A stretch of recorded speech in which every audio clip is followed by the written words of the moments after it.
Friends, trend line అనేది use చేసుకొని మనం బై లేదా సెల్లింగ్ ఆపర్చునిటీ అనేది ప్లాన్ చేసుకుంటాం. సో అదే దిశగా ఇక్కడ ఒక ఎగ్జాంపుల్ అనేది మనం చూద్దాం. సో చూడండి, నేను జస్ట్ ఇక్కడ ఈ 2 పాయింట్స్ అనేది కనెక్ట్ చేస్తున్నాను. సో ఈ పాయింట్ కనెక్ట్ చేయగానే థర్డ్ పాయింట్ అనేది రావడం జరిగింది. ఎప్పుడైతే ఈ లెవెల్ దగ్గరకు వచ్చిందో బాయింగ్ అనేది జరిగింది. ఎనీహౌ 1800 దగ్గర నుంచి కూడా మళ్ళీ సిగ్నిఫికెంట్గా రైజ్ అయింది. దాని తర్వాత ఫోర్త్ టైం కూడా ఇక్కడ రావడం అనేది చూడొచ్చు. ఎప్పుడైతే ఆ లెవెల్ అనేది టచ్ అయిందో ఇమీడియట్గా బయర్స్ యాక్టివేట్ అయ్యారు. బట్ ఫ్రెండ్స్, ఈసారి మాత్రం బ్రేక్అవుట్ అనేది జరిగింది. బ్రేక్అవుట్ జరిగిన తర్వాత స్టాక్ అనేది కిందకు వెళ్ళడం మనం గమనించాం.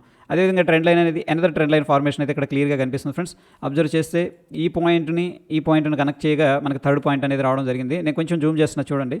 ఎప్పుడైతే ఈ పాయింట్ దగ్గరకు వచ్చిందో ఇమీడియట్గా బయర్స్ అనేవాళ్ళు యాక్టివేట్ అయ్యారని చెప్పేసి మనకి ఇక్కడ క్యాండిల్ స్టిక్ అనేది చెప్తూ ఉంది. సో మనం ఎంట్రీ తీసుకునేటప్పుడు ఈ యొక్క స్వింగ్ పైన ఎంట్రీ తీసుకొని కింద స్టాప్ లాస్ అనేది మెయింటైన్ చేసుకోవచ్చు. అయితే ఫ్రెండ్స్, ఇప్పుడు హిందుస్థాన్ యూనిలివర్ అనేది ట్రెండ్ లైన్ దిశగా ప్రయాణం చేస్తుంది. సో అందుకని ఈ యొక్క పర్టికులర్ స్టాక్ అనేది ఒకసారి రేడార్లో పెట్టండి. ఫ్రెండ్స్, ఇటువంటి టెక్నికల్ అనాలిసిస్ అనేది మన ఛానల్లో అప్డేట్స్ ఉన్నాయి. ఒకసారి కంటెంట్ అనేది చూడండి. నచ్చితే తప్పకుండా ఛానల్ సబ్స్క్రైబ్ చేసుకోండి. ధన్యవాదాలు.